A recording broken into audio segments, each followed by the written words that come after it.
Hi, and welcome to a very special State Champs digital edition of the Team Wrestling State Championships. You know, we've been covering wrestling for 15 years now on the show, and there's nothing quite like the team finals, the pageantry, the tradition, upstarts. There's always so much going on, and it's a fantastic event. So you're going to get all four divisions in all their glory. Let's begin. And we start in Division 4. We had Hudson, who was making their 10th straight trip to the state championship final match as they went up against the Clinton Redskins. Clinton beating New Lothrop in the semifinals and was going for its first ever state title. We begin in the 140 weight class. Kent McCombs was taking on Dylan Smith, and it would be the freshman McCombs sticking with a tough ride for 2 points. He would take the match and put the Redskins on the board. Next to the 145 class, Riley Jeffrey for Clinton was going up against Cameron Betzer. This was a close match, but it would be Jeffrey with the shuck move on Betzer. He would go on to win his match 8-7. Hudson took care of Carson City Crystal in the semis and was going for its third straight state title and would respond in the 152 class. Jorge Sereno was taking on Jeffrey Kahns, and the senior Sereno gets the nice go behind for 2 points, as he would win his match by decision, and that put the Tigers on the board. But back comes Clinton in the 160. Braden Randolph was going toe-to-toe with John Betts for Hudson. Randolph, coming in with one loss on the season, gets the nice swing single, and he would move on to win his match by decision. Redskins now leading 9-3. Hudson, going for its 8th state title in the last 11 years, would come right back in the 171 class. Carson Price for the Tigers against Cecil Rafferty. Second period action, and it would be the senior Price with the headlock finish for the fall, and we were tied up at 9 apiece. Clinton would snatch the lead right back in the 189. Logan Badge would dominate in his match against Cameron Underwood, here getting the single leg, and it would lead to a tech fall, and the Redskins are back up in front. Hudson would respond in the next match in the 215. Kyle Mull for the Tigers taking on Ryan Phillips, and he would only need 53 seconds to get the fall, and Hudson takes a 1-point lead at 15-14. But the Tigers wouldn't give up the lead the rest of the way. In the heavyweights, Isaiah Krizek for Hudson would get the pin here on Will Phelps. More of the same in the 103 class. Peyton Rogers would only need 57 seconds in his match against Deegan Herman as he gets the half and then finishes it with the fall. Next to 112, Bronson Mary was taking on Brandon Beach. The freshman Mary gets the far side cradle on Beach and gets the fall. That was a stretch of 4 consecutive pins for the Tigers. Clinton needed to pin out to win the state championship. AJ Baxter was in a close match against Caden Natal for Hudson. Nice front headlock to head and hole finish for Natal, and the sophomore takes the match 5-4, clinching the state title for Hudson. Hudson has a returning 3-time state champ in Jordan Hamden and is committed to Michigan State. In his match in the 130 class, he gets the far side cradle and finished with the fall on George Ames. Final match of the day in 135. Tucker Shaw for Hudson was taking on Spencer Kahns. Tight match, but it would be Scholl that gets the key reversal and the 9-8 win as Hudson goes on to win its 3rd straight Division 4 state title. This is the first time in the 14 weeks of our schedule that we've put the top 14 kids on the map. So I feel that we kind of caught the other teams off guard. I don't think they really realized how powerful this team was when it was on all cylinders. So I'm a little overwhelmed right now. I feel surreal right now. You know, we worked the whole season for this. And, you know, it's just great to have it all come together in the end and have all the puzzles pieced together. Next to Division 3, and for the 8th time in the last 13 years, we had Richmond and Dundee facing off in the state finale. Richmond took care of Chippewa Hills in the semifinals, and we begin in the 140 weight class with Hayden Bastian taking on Caleb Fairchild. And the senior Bastian would dominate in his opening match, getting the 3-quarter Nelson on Fairchild for 2 points as he goes on to win in decision 17-4 to put the Blue Devils on the board. Dundee beat Whitehall in the semis and was going for back-to-back state titles. In 145, the junior Christian Killian took on Ethan Wyatt. Killian would get the single leg and finishes high. He would go on to win his match by decision. Next to 152, Grant Ott for the Vikings going up against Reagan Rawalt. The senior Ott also goes with the single leg and he finishes high for 2 points. He would win his match 10-0 and Dundee takes the lead. They kept the momentum going in 160. Stony Buell taking on Gavin Resk. And the junior blasts through a single leg for the takedown, as he would take the match 26-12. Richmond, going for its 7th state title, would respond in the 171. Wesley Peters going toe-to-toe with McAllister McAvoy. This was a close match, but Peters would go with the low single and splits the middle for a finish as he would take his match 2-0. Another close match in 189 as Noah Montanari took on Jackson Gwynn. And the junior Montanari gets the single leg with the Navy finish as he would go on to win 3-2.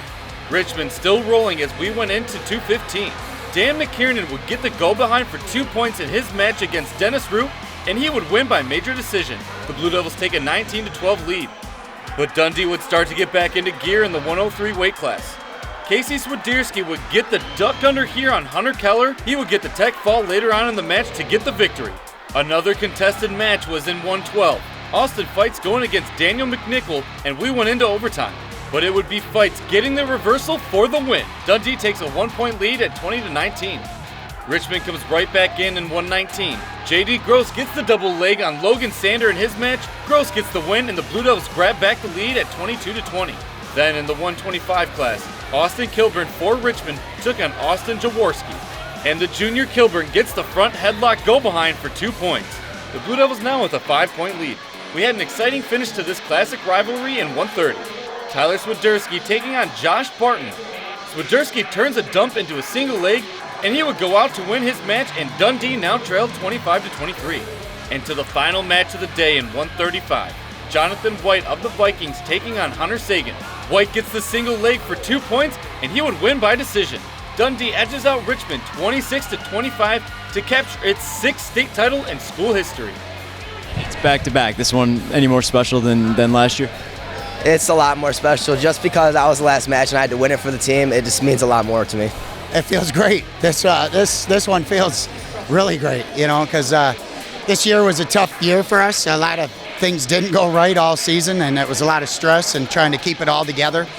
We didn't have the greatest, lineup top to bottom. We had some good guys and we had some green guys. And then we have to make that work and put it all together. So, to do it again, this is really satisfying.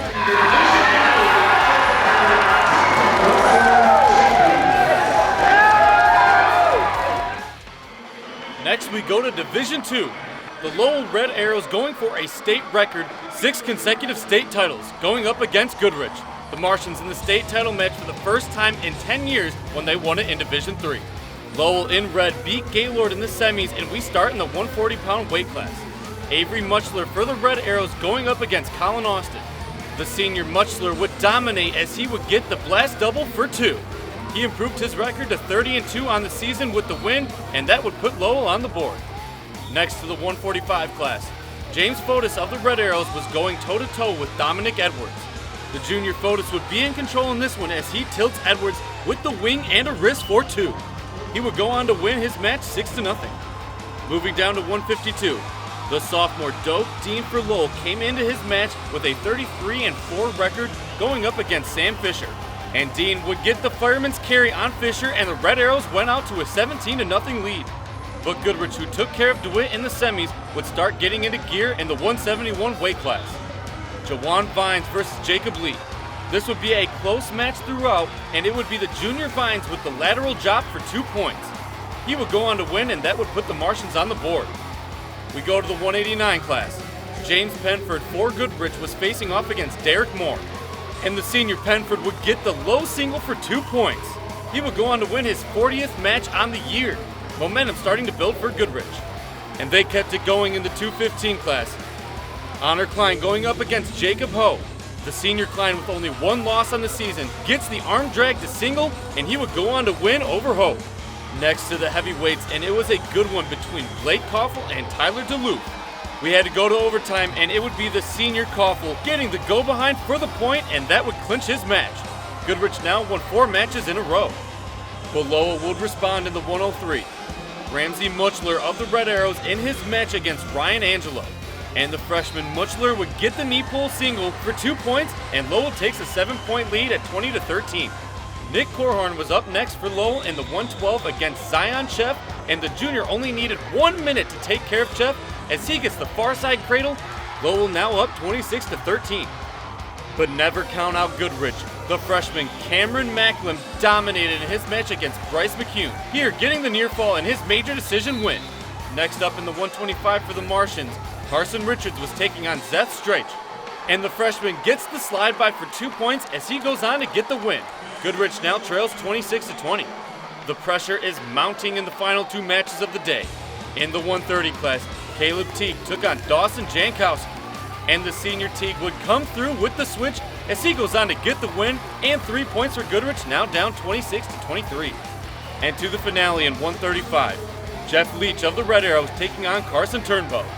Goodrich needs a pin to clinch the state title, but Leach didn't want any of that, as he would get the far side cradle to take the match and clinch it for Lowell as they go on to win their 6th consecutive state championship, and that is a new MHSAA record. It's never something different. It's always a new experience no matter how many times you win it. And to be a first in Michigan, it's definitely a first for me. I'm just so excited, so proud of our kids, so proud of our parents and just our community. It's just, it's a little surreal. Finally, to Division I, rematch of last year's finale. Detroit Catholic Central taking on Brighton. The 2-time defending state champs Catholic Central with nothing but three-peat on their collective minds versus the Bulldogs in 2018. Shamrocks did not lose a match. 2019 would be a tougher road to hoe. 140 weight class. CC's Logan Sanum versus Zach Johnson. The junior Sanum boasting a 33-2 record on the year. The high crotch, then covering for 2. Shamrocks with a win on the board. To 145, CC's Derek Gilcher, 28-2 on the season, and toe-to-toe with Rhett Newton. The junior Gilcher ranked number 1 in the state at 140, bumping up to face his former teammate, 4th-ranked Newton. Gilcher in control with the physical snap down, head in the hole, behind for the takedown. Gilcher, major decision win. Detroit Catholic Central beat Westland John Glenn in the semis, currently ranked 11th in the country, 152-pounders. 3-time individual state champs is the senior Kevon Davenport. Committed to Nebraska, matching up with the Bulldogs' Victor Grabowski. Davenport with the blast double, cut the angle for the takedown. Davenport improves to 33-1 on the season. Now to 160. Cameron Amin came in unbeaten at 33-0, going up against Dane Donabedian. Remaining moments of the first period, Amin with a solid head inside single, finishes with a high step behind dump on Donabedian. The senior still perfect, 4 up and 4 down. Detroit Catholic Central led 15-0. Brighton looking to win its first state title in 4 years, fresh off knocking off Davison in the semifinals. 171 weight class. The senior River Shetler putting his 46-3 record on the line against Manny Rojas. Shetler with a sweet overtie post, single with a trip finish for the takedown. 1 on decision, Bulldogs on the board. We go to 189, a contested match between Easton Turner of CC and Grayson Stevens. The senior Turner goes far ankle, pops his head out for the 2-point takedown. He would go on to win his match. And that's the momentum Catholic Central needed. At 2:15, Brendan Yatuma versus Luke Stanton. Remaining moments of the third period, Yatuma goes high crotch, pops his hip, and lifts for the huge takedown. He would go on to win his match by decision. Next, to the heavyweights. Stephen Kolchev for the Shamrocks going up against Colby Ford, and the junior Kolchev in control. The crafty snatch sniggle off the overtie shuck and finishes with a monster kick trip to secure his takedown. Chalk up another win for Catholic Central. We had a battle of freshmen in the 103-pound weight class. Anthony Walker and Quaylen Newton. This was a close battle, but Walker doing a good job on top to neutralize Newton with the victory. The Shamrocks now winners of 3 in a row. But Brighton wasn't going down without a fight. At 112, sophomore Mason Schrader going up against Caleb White. Schrader in command throughout. Here with the strong head outside single, finishes to the mat with a double. Brighton back up and going. Next to 119, Sam Freeman taking on Matt Anderson. The junior Freeman here in the second period would get the cow catcher, finishes off the match with the fall. Brighton in striking distance. But Brighton being down 29-13 into the 125 weight class, they needed pins to have a chance to beat Catholic Central. Ben Manley for the Bulldogs taking on Cameron Davenport. Manley with the slick low ankle for the takedown. He would win his match, but only getting 3 points. So with the title already decided, last match of the day in 135, Josh Edmond for the Shamrocks putting the icing on the cake. He was taking on Aiden Brown, dominating, getting the quick head outside single, finishes for the takedown, tech fall, and the Shamrocks still on top of the mountain. Detroit Catholic Central wins its 3rd straight Division I state title. First team in D1/Class A history to win 17 titles in a decade. Incredible. Our guys put together a valiant effort there. They were well prepped. Our coaches did a fantastic job. Steintrager with the lightweights, BC with the upperweights. Coach Biondo is probably the best, one of the best coaches in the state, if not the country. Our coaches had these guys ready to fire, and you saw us win a lot of close matches. So hats off to our coaching staff and our guys for just putting together some good game plans and executing. That was awesome. That was great wrestling. It feels great, just kind of, it's a feeling that we had at the beginning of the year, knowing that this is something we could repeat, try-peat, I say. So it feels good to finally get here and attain this goal. Thank you so much for watching our coverage of the State Champs Team Wrestling State Championships. Again, another outstanding event, and we're going to do it again for the individual wrestling finals, so make sure you're always locked on to either statechampsnetwork.com or all our social media platforms. We'll see you next time.